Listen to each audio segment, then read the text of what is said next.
but yeah, they were saying I was culturally appropriating. I'm like, what the are you talking about? You did kind of apologize. And do you regret that at all? Hell yeah.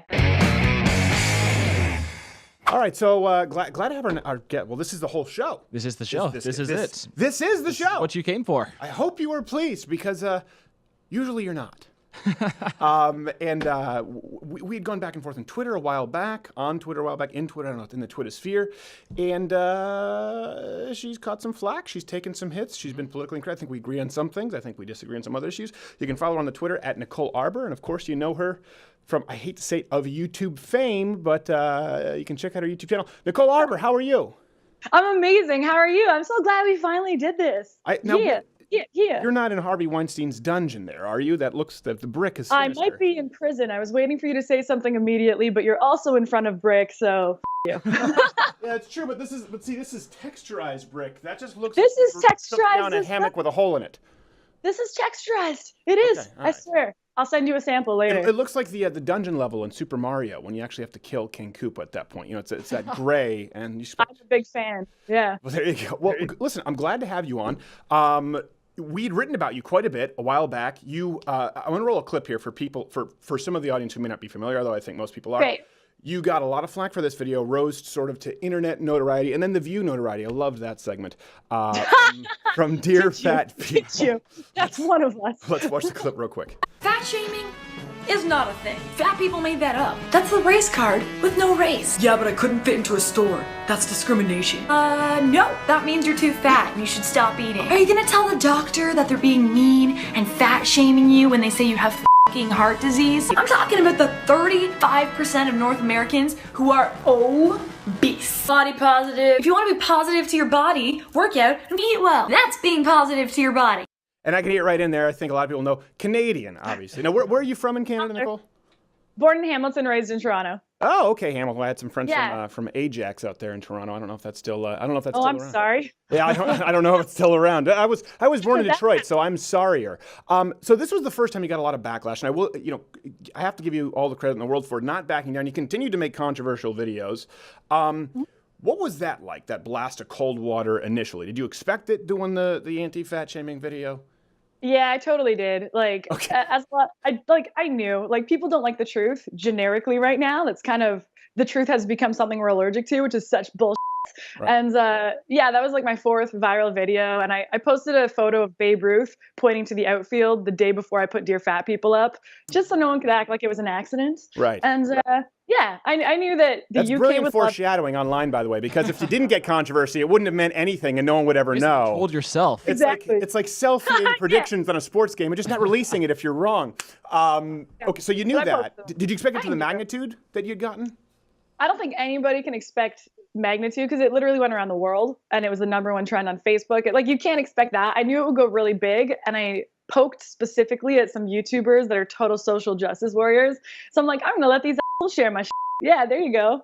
They're like, Tyler Oakley's like, take it down. I'm like, no. Yeah, well, I guess he has the last laugh because he's on the YouTube trending list with tranny makeup tutorials every other day. So we got that to look forward to. This is so proud of him. Yeah. Good for him. That's one thing. Have you been checking out the YouTube trending list recently? Have you seen how awful it is? The amalgamation of Disney and makeup tutorials and social justice, and you just want to blow your brains out. Yes, I definitely do. But instead, I will try and do more comedy and lean away from anything that has to do with YouTubeism. It's going away, by the way. The trending list, they're removing it from Facebook. This is news. No, I'm talking about YouTube. YouTube, yeah. YouTube is, What's funny is remember all the social justice warriors, and I was like, this is the YouTube trending list, and there were like 4 transgender makeup tutorials in a row, and they were going, doofus, that's based on your search history. I'm like, no, this isn't suggested videos. This is trending list. Yeah, and you only need one of those makeup tutorials. Be honest. Yes, be honest, exactly. I'm looking up, was it Jeffree Star, how to get a nice smoky eye. So, sparkles are in. I know, where would you consider, I don't want to ever misrepresent your views. In your own words, how would you say you line up socially, politically? Would you say left, center left, right, what? It's changed. You're going to get me in trouble. I get everyone in trouble. That's what happens. Dope. Yeah, I'm Canadian, as you know, but being in the US more and more, I was like, liberal, obviously. Hello, I'm not a psychopath. Right. And then over the last year and a half, I'm like, how? I still have not been like, I'm on this team, but how can I support people who are constantly lying and full of shit and crying about nothing? Okay. This is what I'm having a hard time with. So could you I'm give some identifying examples? more. Like, Just like yeah. even like mainstream media.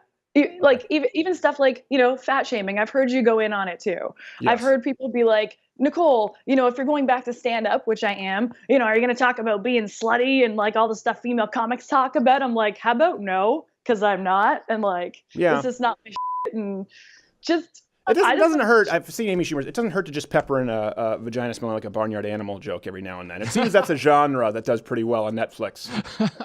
I'm very proud of her for that. I'm very proud. Unfortunately, my vagina's never smelt like a barnyard animal. I'm at that deficit. Yes. So I'll have to find other things to joke about. You are starting off at a handicap, so that's one on the board for Amy Definite.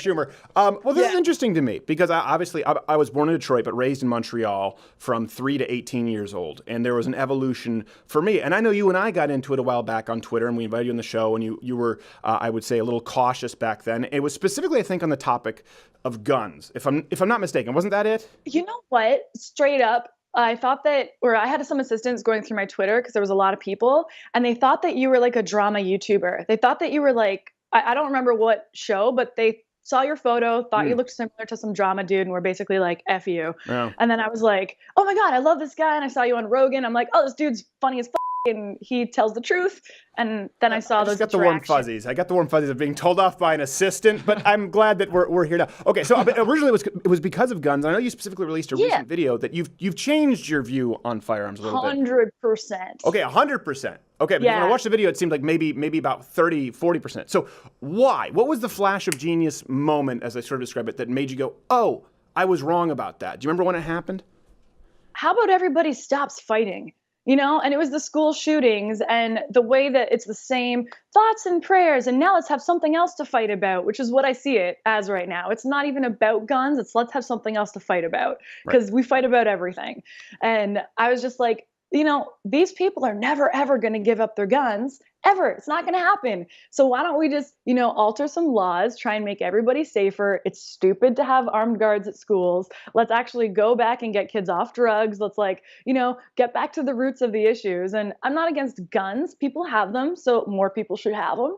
Yep. And I have armed security guards at my events. I'm not going to stop doing that. So I'd be full of shit if I was like, you can't have guns, but I do. It would beg the question, just not to disagree for the sake of disagreeing, but if you have armed security at your events, why do you think it would be stupid at schools? I just think it's getting dumb at schools because it's not just random shooters. It's people who are at those schools. They're being bullied. They're, when I look at the stats, a lot of them are on different kinds of psychotropic drugs. So I think that's actually what we need to be addressing and go down to the root of it, not just people have guns and are shooting people, because that's not what's happening. Right. But wouldn't having armed security, though, help? I mean, because they're gun-free zones, right? That's the one statistic that's consistent. Like, some of them are on psychotropic drugs, some of them aren't. Most of them are fatherless. Most of them have been dumped. But one that's undeniable is 98% of these shootings occur in gun-free zones. So I'm just asking why you sort of dismiss, like, it would be stupid. I do think it's stupid. You can't guard every door at once. You can't have like one vet sitting there who's probably going to be on his cell phone playing Candy Crush. And then, I hear a thing, students are loud and obnoxious anyway. I just think it's just not going to be effective anyway. So I just think it's dumb. So what would you, you said kind of some comment, because I think something you said right off the bat was insightful about truth. People have an aversion to truth. And so I've talked about this quite a bit on this show. And this is where maybe sometimes I get a negative reputation. I try to be civil, respectful with anyone who comes on the show, but I say above civility, above this common ground, I value honesty. Truth is more important. Truth, you have to be seeking truth, otherwise there can be no common ground. It's based on a lie. So in this category, guns, you're Canadian, I'm Canadian, I moved to the States, big supporter of the Second Amendment now. I was from Montreal, where I think is even more strict. Maybe not Ontario, but compared to Western Canada, Quebec has crazy gun laws. What kind of common sense gun laws, I guess, do you think would be a good idea now in the wake of these? Like, since if you don't want to fight with people, what do you think people would agree on? I think that we can all agree if you are on certain drugs that have been proven to cause hallucinations and different side effects, then maybe during that time that you're on those pills, you don't have a gun. I think that that's pretty standard, and people who have guns and are on those drugs might even agree. I think that, background checks are obviously happening. That goes without saying. But maybe if you have violent tendencies, if you've been in a domestic, then you've got to take your gun away for this amount of time. Right.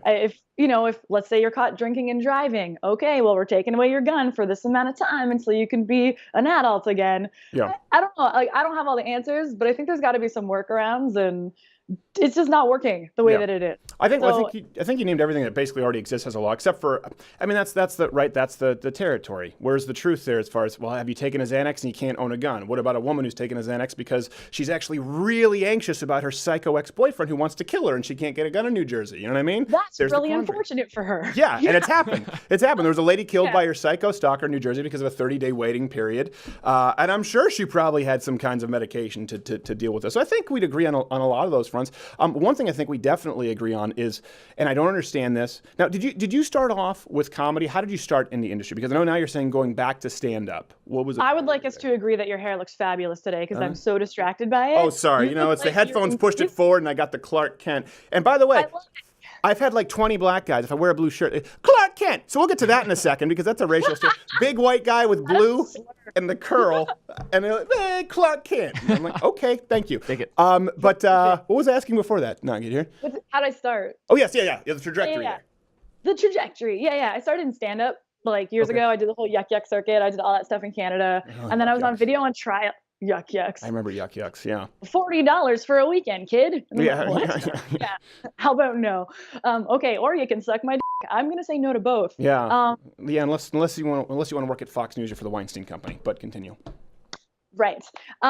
Basically, I did the Yuck Yucks thing. Then I was on Much Music for years on Video on Trial and hosted a ton of big tours across Canada and all that kind of stuff. But then I was doing movies and all these things. I was in a bad car accident, 2008.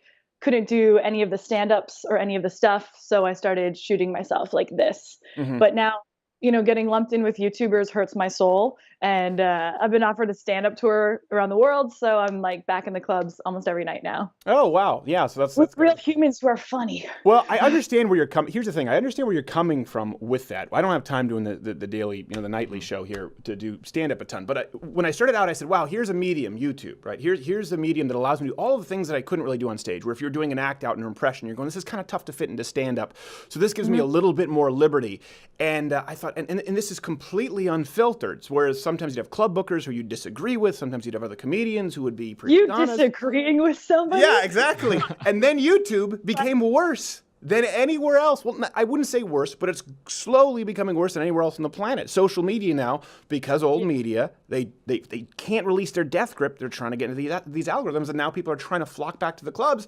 Only now you can get sued if someone has an iPhone in a club. Does that concern you? You know, they're pretty strict. They're pretty darn strict. And I actually feel safer. Like my safe space is in the clubs. Like I feel like I can say whatever I want there.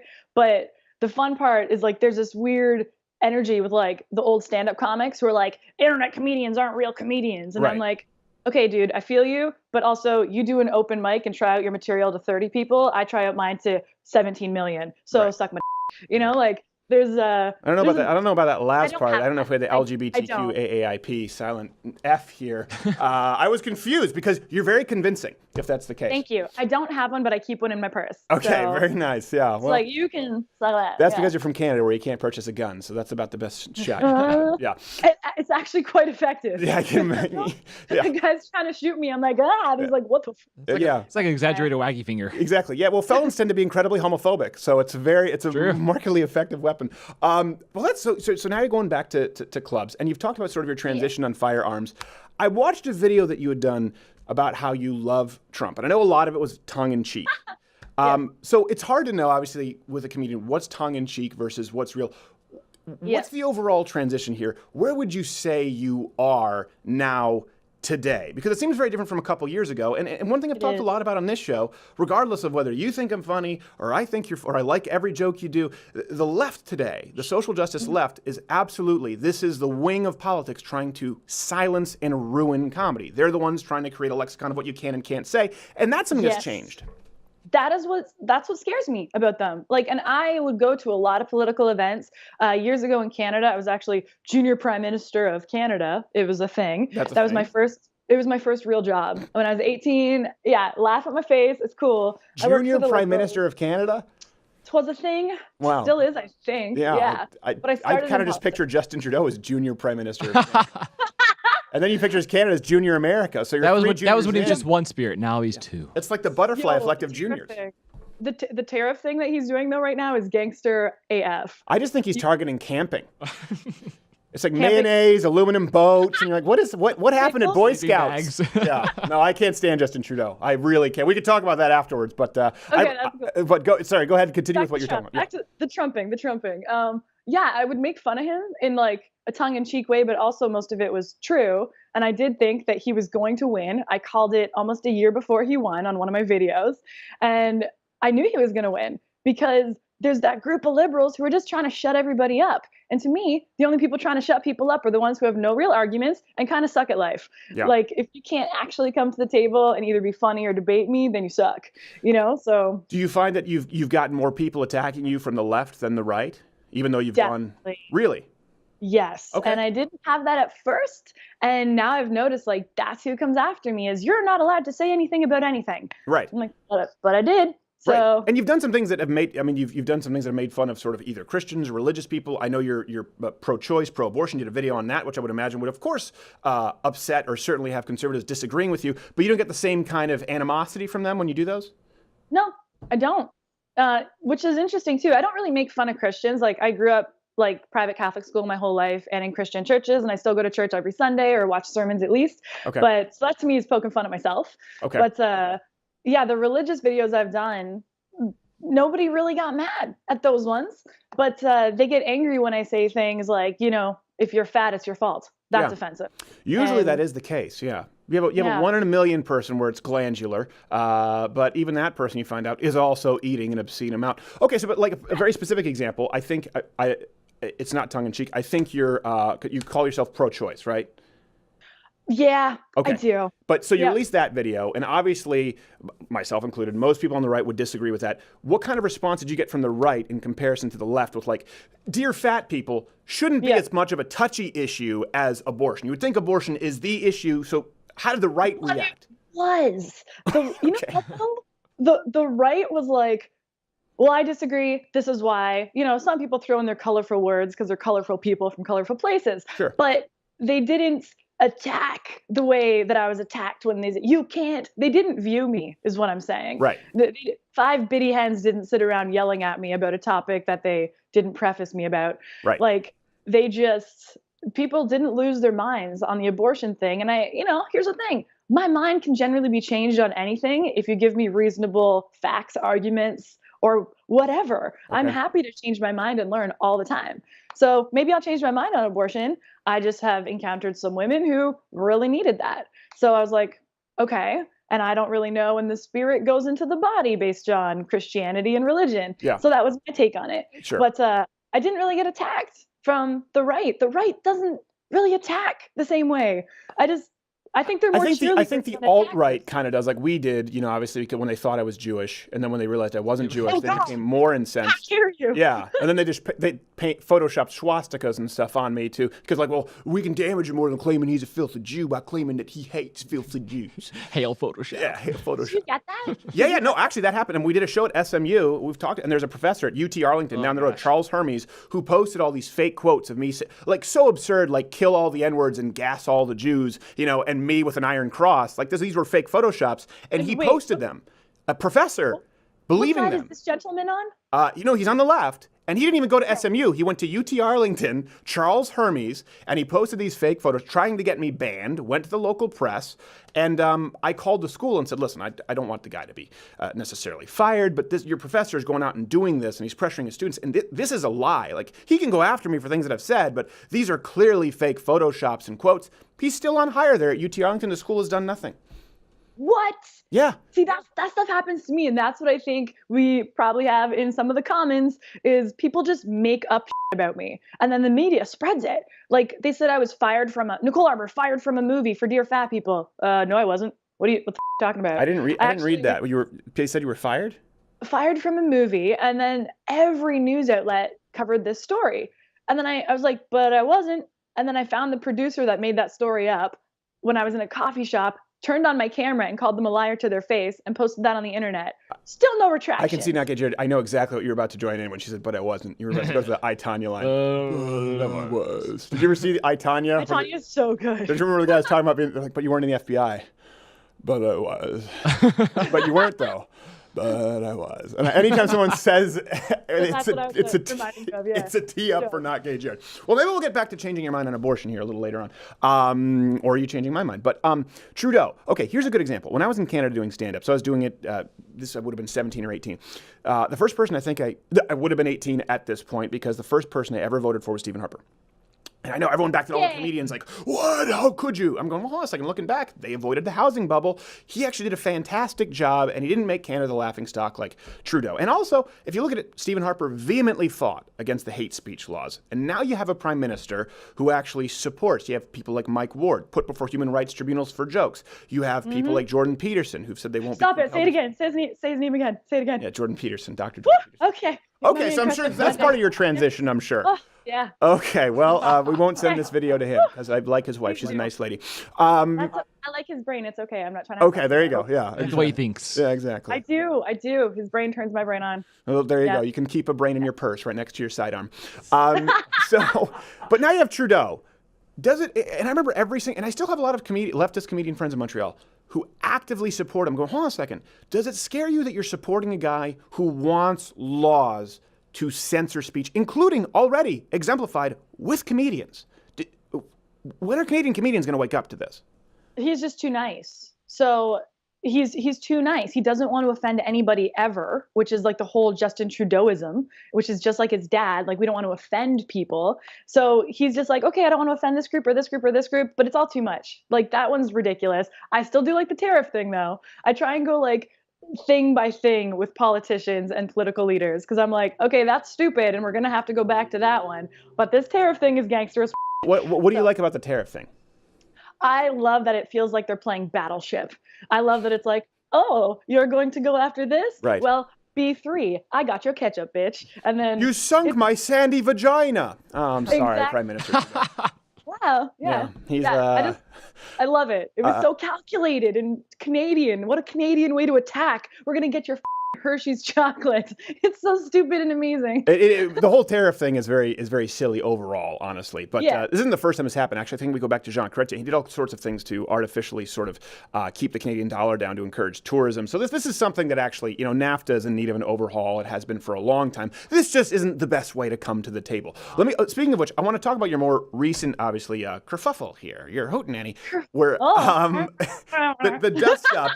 Childish Gambino did the, what was the name of the? This is America. This is America. And then you did, I guess, sort of a take on it, more of not a feminist take, but a woman's take. And you got a lot of fun. Okay, I won't call it feminist. Let's roll a quick clip and then talk about the backlash. Pretty nice to go. We just want his money.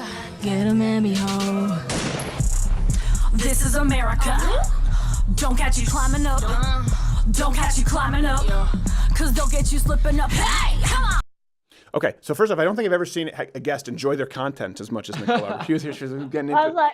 Appreciate the production value. I know a lot of work went into that. So first off, This is America was basically this sort of Black Lives Matter, almost like an anthem, the idea of black in America. And yours dealt with sort of female issues in America. I guess, would that be an accurate depiction of your take on it? Yeah. Okay. And then you were accused of being a racist. Explain. Yes. Isn't that funny? And I can't explain that part. It's because it's dumb. So yeah, I made that thing in 24 hours from concept to finish. And I just wanted to get in the habit of, thank you, sir. I just wanted to get in the habit of like making stuff fast again and not thinking too much and just like the same way that I think some of your sketches might be made. You're like, I have an idea, let's do it. And some of them are amazing. Some of them are whatever. But I just wanted to go, okay, here's what women face in North America. And it was meant to be not mocking, but tongue in cheek. And this is my version. Right. And in the same way that like Childish Gambino is being a bit of a dick with some of his facial expressions, I was definitely being a bit of a dick in some of my stuff too. Right. But the backlash though was from black people saying that you basically made a white version and it was tone deaf to black people. Which is weird because half of my cast and crew are black people, which brought us to black people telling me they aren't black enough, which was I've never experienced that before. Well, Like, I think hey, you're Nicole, so white, you accent. counterbalance it where you make up for any blackness they bring to the table. I White am the Canadian Aryan blonde. race personified. Yeah, Yeah. I couldn't be whiter. Yeah, I'm a see-through. So now, one thing I will say, you didn't apologize, but you walked it back a little, after you had this backlash. I think what's that morning show, the Black radio morning show, Breakfast Club? I don't know. I don't listen to it. How did you handle it? What was your approach? Well, at first I was just laughing about it because it's so ridiculous. It's like, this had nothing to do, my version, with racism. Saying I'm co-opting, you're stealing now. Sorry, what's the word? My brain is a little slow. Cultural appropriation. Thank you, sir. You've culturally appropriated it. And I'm like, okay, fine. All white people, as of now, stop culturally appropriating anything of hip hop. Do not go to the concerts. Don't buy the clothing. Stop it now. Because it just seems silly to me. But yeah, they were saying I was culturally appropriating. I'm like, what the are you talking about? Like, I just like it. Where's that line of, hey, I like this, so I did my own version. Right. But you stole it. You're just repeating. I'm like, you've never seen satire or parody or covers? I think this would fall, because it's not really a parody and it's not really satire. It might fall more under a cover, which might be why they're upset. What was that? A remix. Yeah, I guess a remix. So maybe they were upset about that, remixing something that they think is more of a black anthem into a non-black anthem. And you released a video. Which is funny. Producers, like, I had a fan walk up to me, a black fan actually, in the street and be like, "Don't you ever apologize for that thing again?" Because I kind of apologize because I never want to hurt someone, like, their culture, if it like really means something. But they're like, "Don't you apologize. That song was co-written by a white dude from Sweden, and the music behind it was written by a white dude, and the video was created and directed by a Japanese guy. Yeah. It was a cultural mashup the whole time." And I'm pretty sure the head of the distribution had a last name, Steen or Berg, somewhere in the lineage. They did, because they got all the money from my video. This is true, and all the banks. Watch the alt writers are gonna be like, "I knew it."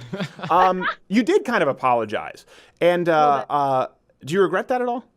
Hell yeah. Okay. Hell yeah. So going back, you wouldn't have yeah. apologized at all because you realize appeasing crocodiles is futile. Yes. But like, I had that moment though where I'm like, okay, wait, if this is like a real, someone explain this to me. And I sat down with like all of the black people I could find. I legit walked up to straight up. That was the whitest way to say it. All the black people you can shake a stick at. See? Don't shake the sticks, shake the Yes. Okay, there you go. I have them. Yeah, I literally walked up to like a table at a taco place of black people. I'm like, "Hey there, black people. Can I have a chat?" No lie, I literally did, like, multiple times. Can I have a word with you whippersnappers? Here's the thing, see? Yeah. And yeah, I talked to all these people about it, and I'm like, okay, I see why you're upset, but that's not actually what was here. Right. So the offense that was coming at me wasn't real. And then when it came down to, you're not allowed to do anything because you're white, you're not even allowed to like this, this is our thing, I'm like, okay, you're just being petty as f***. Yeah. This doesn't come down to an actual real, well, I'm Nicole, glad, you've crossed a religious line. I'm glad to hear you say that, because I was a little disappointed when you apologized, because I remember I was sitting there going like, ooh. Slap it, just do it. There you go. I don't have a purse, but it. I was watching going, ooh, this isn't going to end well, because it's not really about what she did. It's not going to end here because the apology is never going to be enough. And let me give you an example I know that you released in your video and I watched it and you talked about having sort of discussions in economic slavery today. And I know you talked about sort of police brutality. To give you an idea, if you're not starting from truth, and I don't think that you knew this, you're actually more likely to be shot in the United States as a white man than a black person. So this is just factually inaccurate. And that's the thing. Now, if you say that, for example, I'll get in trouble here. That's what I like about you. Well, things. We wrote about it, and here they were mad about the fact that we were presenting that information, regardless of whether it was accurate, saying, well, it doesn't matter if it's accurate because one life lost is one life too many, just like with the gun argument. Even if you present common ground, if they say, well, if it prevents one life from being lost, ban all guns. That's what I saw unfolding after you kind of apologized, and I think now we probably both agree. I think we do agree, and I'm never going to apologize again. It's just like, unless it's something that is very specific, that I was ignorant to something and now I've learned a fact and I'm like, oh, I was wrong about a thing, cool, I'll apologize. But when it's just something that I will never be okay, even if I do apologize, like, you go away. Yeah. Like, I didn't do this to hurt anybody. That wasn't the point. You misinterpreted my work. That's fine. It's artwork. Childish No, Gambino. I don't think they misinterpreted it. I think, see, here's the one thing. Okay. In your apology video, and this isn't me mansplaining. I know you wouldn't be throwing that card at me anyway. I don't think it was misinterpreted. I think it was proactively manipulated for a news story. That happens all the time. For example, we were fact-checked by Snopes, or was it Snopes, or was it PolitiFact? I think it was Snopes. We put a story up. We talk about this all the time. We put a story up after Cologne, Germany, the mass rapings that happened with the Muslim migrants. They passed out pamphlets how to not rape. There were actual cartoons telling the Muslim migrants there how to not rape. God. Yes. And so we wrote this story. It went up online, and Snopes gave it. Primitive Me Too. Yes, primitive. It's like, no, it's more of a suggestion, like hashtag her too. Ripping it up. So what happened is Snopes gave it a fact check, said it was wrong, and here's why. They said this is factually incorrect because this wasn't the first printing of this pamphlet. It wasn't printed for Cologne. They just happened to redistribute it, put it back in circulation. So I just love the way your body moves when you're imitating them. yeah, Snopes. I picture them sitting there like this a little bit for some reason. I don't know why. But that was how they fact-checked it. And that wasn't a misinterpretation because we never said, this is the first ever printing of the Don't Rape pamphlets. We said, they're passing out Don't Rape pamphlets in Cologne, Germany. And that's their headline. I think that's what happened with you. I think we're seeing your transition here a little bit as you're, like you said, you're developing in your views. And I think your eyes are going to be more open to the fact that I don't think people have misinterpreted what you've said. I don't think there have been misunderstandings. I think you're going to learn they're going to do it anyway, and they're going to deliberately turn it for a story. They already don't like you. I mean, I mean the far left. They're going to. What? Yeah, I know. There's no way to appease them. So you just need to, figure out what your core values are, I think, at this point, because you've been away. This is sort of the awakening that happens, right, with a lot of people. They say, well, I see the censorship. I see the far left. I don't like what they're doing. But then I've heard of kind of like, well, I don't have all the answers on guns, right? I don't necessarily know entirely where I line up on abortion. I think now this is where Peterson is great. Shapiro, our show is hopefully helpful. I don't want to do it. I'm uncomfortable here. I'm uncomfortable to do this by Skype. I feel like Anthony Weiner. Now you need to determine what hills are worth dying on. That's what I think is kind of your step here, because they're going to shoot you anyway. Unfortunately, to me, it's the hill of truth. And I always got to hit that. Thank you for saying that, by the way, about that it was that they wanted to spin the story. It's fun to think of it that way now.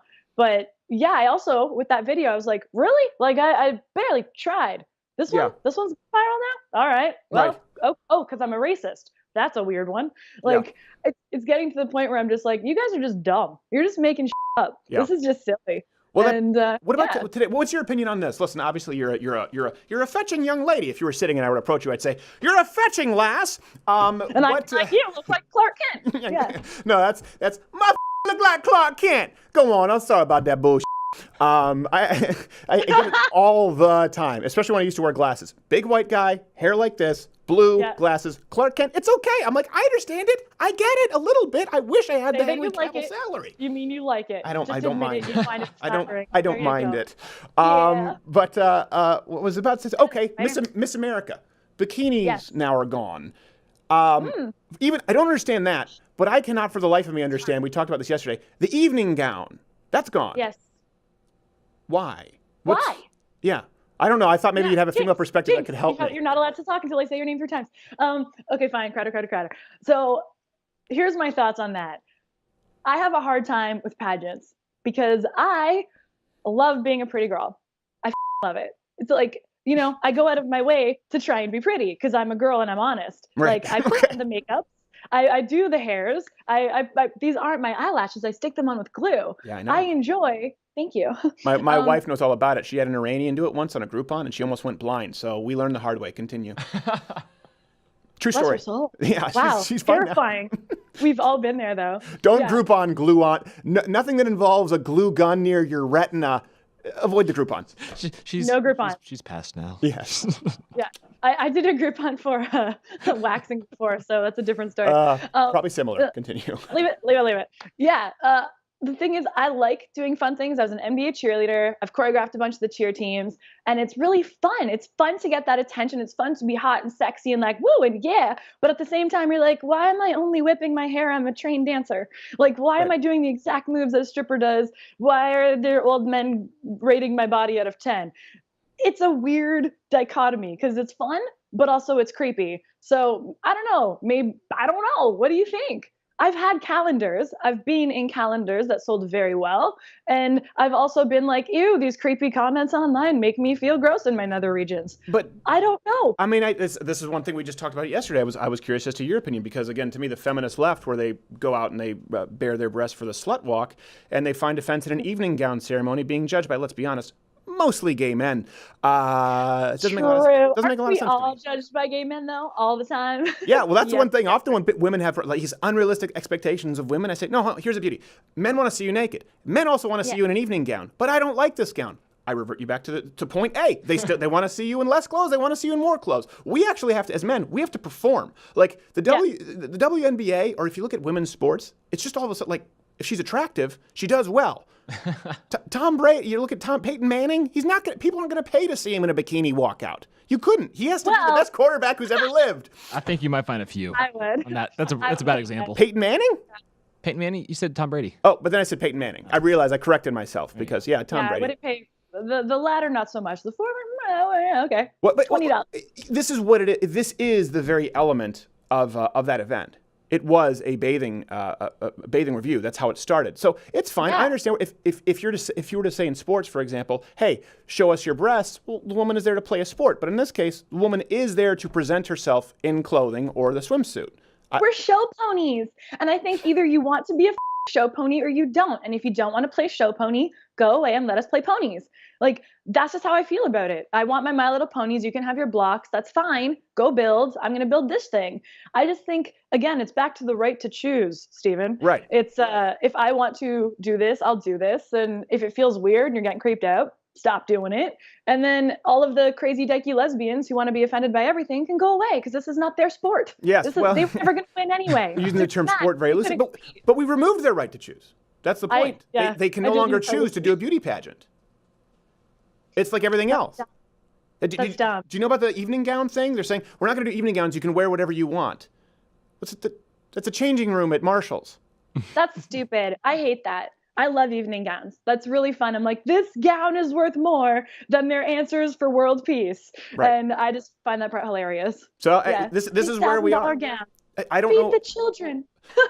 Do you feel like well, can I ask your age or no? You're probably pretty close to my age. I'm younger than Beyonce, older than Selena Gomez. Okay, all right, there we go. Well, I hope so. Was it Selena? No, I was thinking who's the one who was spitting on the donuts who said I hate America? That was Ariana Grande. Ariana Grande. I confused them. Here's the thing. Ariana Grande, I've heard like some things from people who are friends with her that they were like, oh, we're very offended by Nicole Arbour's videos. And I'm like, you said you hate America. And I know that that's out of context. I know that's not a thing. Yeah. You know, I think that we all get like worried about nothing. I love Ariana Grande. Really? I don't. And I wouldn't eat anywhere where she has been in a drunken stupor after seeing that video. Okay, so final point. We were just talking about dirtier things in your mouth and you know it. I have absolutely, but the thing is I didn't put it back. That's the issue. Yeah. You are superior to her in every moral way. I absolutely am. And it's not because I'm a man, it's just because I'm a better person and highly judgmental. So, sure. Like I said, I think now, once you've had this transition, you got to pick which hills to die on. I'll be curious to see where you are in a year because I know, like you said, your views on guns have changed. I appreciate your candor in discussing sort of this apology with this backlash for this video. I think a good place to start, for example, we're not going to resolve this today, is you mentioned you're mostly pro-choice. Some women have needed that. This kind of comes down to you have to determine where life begins. And Jordan Peterson talks about this, so does Ben Shapiro. Scientifically, remove religion from the equation. That is the argument. And I think when you go there, it's a pretty, I argue it's a pretty consistent line at conception. But you have to pick which hill you're going to die on there and be consistent with it. That's true. And I'm still movable on that one. And I watch the videos, and I love Ben too. He makes me giggle. I like the way he talks. I'm a fan. He's such a crazy little asshole, but he's telling the truth. So it's fine. Well, maybe on our next Sunday show, I'll have Nicole Arbour on, and I'll have her fat shame my producer. That was really good. But the one thing about Ben is if you watch him, when he gets a point, his brain is operating faster than most people. It's like he's thought of something really smart and really dicky, and he's thinking about how to pull it back just enough so it's palatable. So, well, really, you're factually incorrect. And you're like, oh, okay, you were going to call his mom a whore, but then you scaled it back a little bit in the internal monologue. I'm proud of him for that. I like when he gets really excited, his eyebrows start going before he even makes the point. Yeah, I know. Watch for it next time. He's like the park ranger in Yogi Bear. It's just. Okay, we have to get going. I appreciate you taking that. Where's the best place for people to find you? I know, obviously, your Twitter, YouTube, and where can people see details on your tour? You can go to NicoleArbour.ca, and I have my first book coming out. Ow, ow! It's How to Lose the Excuses and Win Already. Okay. Yeah. You're tapping into the Sounds cool, Trump my trend. bad. Don't lie about that. You knew you were tapping into the Trump trend of winning with that. What, winning? I So was much winning winning. before Trump said it. Yeah, well, I've been winning for years. you were winning. You were cheerleading. in that dark age of winning after Charlie Sheen when no one used it, but then Trump brought it back. So I appreciate Exactly. you stuck with it. Full circle. And I just tiger never blood. stopped. Well, good. Well, listen, and I appreciate that you spell Arbour with an O-U-R. I still spell color with a U, but even in the States, and I get flack for it from Not Gay Jared. Nicole Arbour, thank you so much for being here, and we'll have you back anytime you feel maybe there's an evolution or you want to discuss or even work through some issues on air. We're open here. We're open to you. I can't wait to hear what your fans have to say about my abortion thing. I think here's the thing. I think I get a lot of them to try and convince you and want to have you back on to discuss it. I just didn't think we'd be able to cover it today. Fine. That's most likely. We've had Naomi Wolf on the show, who is as bad as it gets as far as feminism, and most people are like, I think she's wrong about everything. That's about typically as bad. I think you are incorrect about everything, madam. And that's as bad as it gets for most people. So I love your fans if that's who they are. I appreciate them. We have a few furries in there. All right, Nicole Arbour, thank you very much. If you like this video, subscribe, watch one of these other videos, or hit the notification bell. Well, you should hit that if you subscribe anyways, because subscriptions don't mean anything on YouTube anymore. Now you have to hit notifications so that it shows up in your inbox. So I don't know why you subscribe in the first place, but that's what you have to do. Also, we're not making money off these videos anymore because YouTube decided why. They just said we're not going to. And when we said why, they didn't tell us why exactly. Imagine if you showed up to your job, you did all your work, and then they said, hey, by the way, we're not going to pay you. You said why? They said, piss off!